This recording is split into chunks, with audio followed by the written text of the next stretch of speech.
ఐమాక్స్కి ప్రతి సంక్రాంతికి వస్తామన్నా. ఇదే మా వైకుంఠం. ఈసారి ఈ వైకుంఠం కూడా మా మెగాస్టార్ చిరంజీవి గారి సినిమా ఇవ్వడం జరిగింది. సినిమా అన్న స్టార్టింగ్ నుంచి ఎండింగ్ వరకు చిరంజీవి గారు నవ్వారు, మేము నవ్వినాం. చిరంజీవి గారు ఏడ్చారు, మేము ఏడ్చినాం. చిరంజీవి గారు డాన్స్ చేశారు, మేము డాన్స్ చేసినాం. చిరంజీవి గారు ఫైట్ చేశారు, మేము ఫైట్ చేసినాం. అంటే ఎట్లుందంటే సినిమా కంప్లీట్ ప్యాకేజ్ అనమాట. Out and out. డాన్స్ వేనుమా డాన్స్ ఇరుక్కు, ఫైట్స్ వేనుమా ఫైట్స్ ఇరుక్కు, కామెడీ వేనుమా కామెడీ ఇరుక్కు, ఎమోషన్ వేనుమా ఎమోషన్ ఇరుక్కు అన్నట్టుగా ఎవ్రీథింగ్ మొత్తం స్టార్టింగ్ నుంచి ఎండింగ్ దాకా చాలా బాగా చేశారు. ఈసారి కూడా మన హిట్ మిషన్ అనిల్ రావుపూడి గారు చాలా బాగా చేశారు అనమాట. అందరూ హుక్ స్టెప్ అంటున్నారు కదన్నా. అసలు టాలీవుడ్ కాదు, ఇండియన్ సినిమా ఇండస్ట్రీ కన్నా వినండి అందరూ, ఇండియన్ సినిమా ఇండస్ట్రీకి హుక్ స్టెప్ని పరిచయం చేసింది ఎవరన్నా?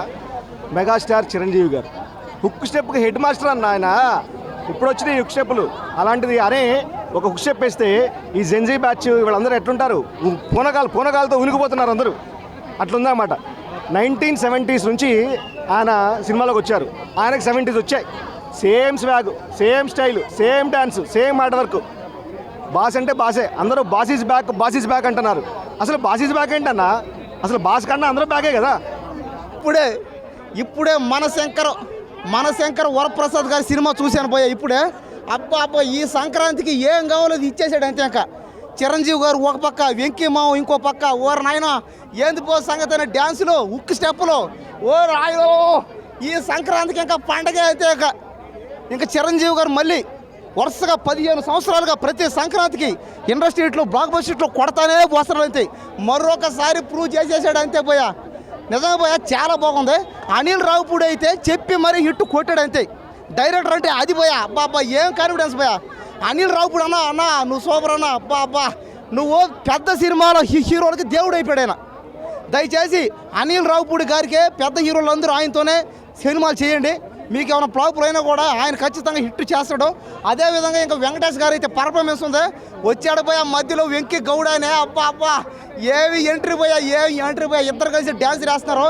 ఇద్దరు కలిసి లాస్ట్లో ఫైట్ చేసి చూడండి. ఓర నాయరు చాలంతే. ఇంకా ఫ్యామిలీ ఆడియన్స్ అందరికీ, జనాలందరికీ ఇంకా గట్టిగా సంక్రాంతి పండగ మొత్తానికి అరిసెలు, బొప్పట్లో, ఏంటదే జంతికలు అన్నీ ఇచ్చేసారు అంతే గట్టిగా. ఖచ్చితంగా ఈ సినిమా ఇండస్ట్రీ హిట్ అవుతుంది. ఈ సంక్రాంతికి ఖచ్చితంగా ఈ సినిమా 1000 కోట్లు కొట్టి చూపిస్తుంది అంతే. చిరంజీవి గారికి ఈ సినిమా 1000 కోట్లు పక్క రాసి పెట్టుకోండి. మళ్ళీ రేపటికల్లా ఈ సినిమా చూడండి 1000 కోట్లు దాటేస్తుంది అంతే. ఈ సంక్రాంతికి విన్నరు మెగాస్టార్ చిరంజీవి అంతే. జై మెగాస్టార్. సినిమా చాలా బాగుందండి. మన సంక్రాంతికి వెంకటేష్ గారు వస్తూ ఉంటారు. సంక్రాంతి మనకి సంబరాలు చేసుకోవడానికి ఆయన సినిమాలు వస్తాయి. కానీ ఈసారి చిరంజీవి గారితో తీసుకొచ్చి చిరంజీవి గారు వెంకీ గారు వచ్చడం అనేది చాలా బాగుంది. సినిమా అయితే సూపర్ హిట్. మనం చూస్తున్నాం, చాలా హోప్స్ పెట్టుకొని మనం ప్రభాస్ గారి ఫ్యాన్స్ ప్రభాస్ గారికి వెళ్ళాం. చాలా మనం డిసప్పాయింట్ అయ్యాం. కానీ మీరు ఈ సినిమా చూడండి, ఫుల్ ఆన్ ఫన్, చాలా బాగుంది. ఆ హుక్ స్టెప్ అయితే థియేటర్లో అందరూ ఫోన్స్ పట్టుకొని ఉన్నారు. అంత బాగా వచ్చింది. సందీప్ గారు బాగా కొరియోగ్రాఫ్ చేశారు. ఇంక హీరోయిన్ గురించి చెప్పాలంటే షీ సో డీసెంట్, చాలా డీసెంట్గా బిహేవ్ చేశారు. ఆ క్యారెక్టర్ వైజ్గా ఎంత చేయాలో అంత చేశారు. చాలా బాగుందని. ముందు మన వరప్రసాద్ గారు చిరంజీవి గారు ఎలా ఉన్నారంటే పాత రోజుల్లో ఎలా ఉన్నారో ఆయన అంత గ్లామరస్గా కనిపించారు. చాలా బాగా చేశారు. సూపర్ హిట్ అండి సినిమా. అంటే అది ఎంత బాగుంది అంటే Sankranti feels like Sankranti festival అనమాట. చాలా అంటే చాలా బాగుంది. చిరంజీవి గారిని అయితే స్టార్టింగ్ టు ఎండింగ్ అలా చూస్తూ ఉండిపోయాం. ఆయన పర్సనాలిటీ ఏంటి కానీ, ఫిట్నెస్ ఏంటి కానీ, డ్రెస్సింగ్ స్టైల్, గ్రేస్, కామెడీ ఎంత బాగున్నారంటే అసలు థరోగా ఎంజాయ్ చేస్తాం. ఫ్యాన్ లాగా మేము ఎంజాయ్ చేయడం that is different. Normal audience కూడా చాలా బాగా ఎంజాయ్ చేస్తారు. పండగ అంటే పండగలాగే ఉందన్నమాట. అండ్ అనిల్ రావుపూడి గారు చాలా బాగా తీశారు. ఇద్దరు పెద్ద హీరోస్ని పెట్టి అంత బాగా తీయటం అనేది నాకు బాగా నచ్చింది. ఎవరిని డౌన్ చేయకుండా సీన్కి తగ్గట్టు. అండ్ వాళ్ళిద్దరు కెమిస్ట్రీ అయితే సూపర్ ఉంది. వెంకీ గారు తినను అండ్ అఫ్ కోర్స్ చిరంజీవి గారు. చాలా అంటే చాలా బాగుంది. Thank you so much. మన శంకర్ వరప్రసాద్ సినిమా చూడడం జరిగింది. సినిమా అయితే మనకి కామెడీ లెవెల్లో కావచ్చు, లేదంటే స్టోరీ అయితే రొటీన్గా ఉంది. లాజిక్లెస్ కూడా చాలా ఉన్నాయి సినిమాలో. బట్ సినిమా అనేది లాజిక్లెస్ కాబట్టి అనిల్ రావుపూడి సినిమా అంటే ఓన్లీ కామెడీ తప్ప ఇంకేం ఉండదు. కాబట్టి ఈ సినిమాని కూడా అలాగే తీర్చిదిద్దారన్న. చిరంజీవి గారి గ్రేసు, చిరంజీవి గారి టైమింగ్, చిరంజీవి గారి యాటిట్యూడ్తోనే ఫస్ట్ హాఫ్ అంతా వెళ్ళిపోతుంటుంది. అక్కడక్కడ కామెడీ ఉంటుంది. బట్ ఓకే, మనం చూసినంత బోర్ కొట్టదు. బట్ సెకండ్ హాఫ్ వచ్చేవాడికి ఏంటంటే పిల్లల మధ్యన ఎమోషన్ బాగుంటుంది. చిరంజీవి గారి యాటిట్యూడ్ కావచ్చు, లేదంటే చిరంజీవి గారి కామెడీ టైమింగ్ కూడా చాలా బాగుంటుంది సెకండ్ హాఫ్లో. సో ఫస్ట్ హాఫ్ మాట్లాడుకున్నా, సెకండ్ హాఫ్ మాట్లాడుకున్నా కామెడీని మాత్రం ఎక్కడ తగ్గనే అదే కామెడీ మాత్రం సినిమా అంతా కూడా చాలా బిల్డ్ చేసుకుంటూ చాలా బాగా అనిపించారు. బట్ స్టోరీనే ఒక రొటీన్ స్టోరీ రాసుకుంటూ రొటీన్ స్క్రీన్ ప్లే నెక్స్ట్ ఏం జరుగుతుందో మనం ఎక్స్పెక్ట్ చేస్తూ విధంగా తీసుకెళ్లారు. ఇంకా వెంకటేష్ గారు వచ్చిన తర్వాత వేరే నెక్స్ట్ లెవెల్కి వెళ్తుంది సినిమా. చాలా హైగా ఉంటుంది అనమాట. ఆయన లుక్స్ కావచ్చు, ఆయన ఎనర్జెటిక్ యాక్టింగ్ కావచ్చు, వాళ్ళిద్దరూ కలిసి ఓల్డ్ సాంగ్స్ కొంచెం బ్లాక్ బస్టర్ సాంగ్స్ డ్యాన్స్లు వేస్తారు. ఆ సరదానెస్ కావచ్చు. ముఖ్యంగా విలన్ ట్రాక్ కూడా చాలా వీక్గా అనిపించింది. ఎందుకంటే ఏదో క్లైమాక్స్ ఫస్ట్ కోసం ఆయన తీసుకొచ్చినట్టు అనిపించింది మాకైతే మాత్రం. కానీ ఆ క్లైమాక్స్లో కూడా వెంకటేష్ గారు చిరంజీవి గారి మధ్యన ఫైట్ అయితే మాత్రం చాలా బాగా అనిపించింది. చాలా మాసివ్గా చాలా గ్రాండియర్గా అనిపించింది. సో ఫైట్ అయితే చాలా ఓవర్గా ఉన్నాయి. ఉన్న 2-3 ఫైట్లు కూడా చాలా ఓవర్గా అనిపించినాయి. సో ఓవరాల్ నా వరకు చూసుకుంటే చిరంజీవి గారి గ్రేస్ యాక్టింగ్ అయితే అసలు కంబ్యాక్ అనుకోవచ్చు.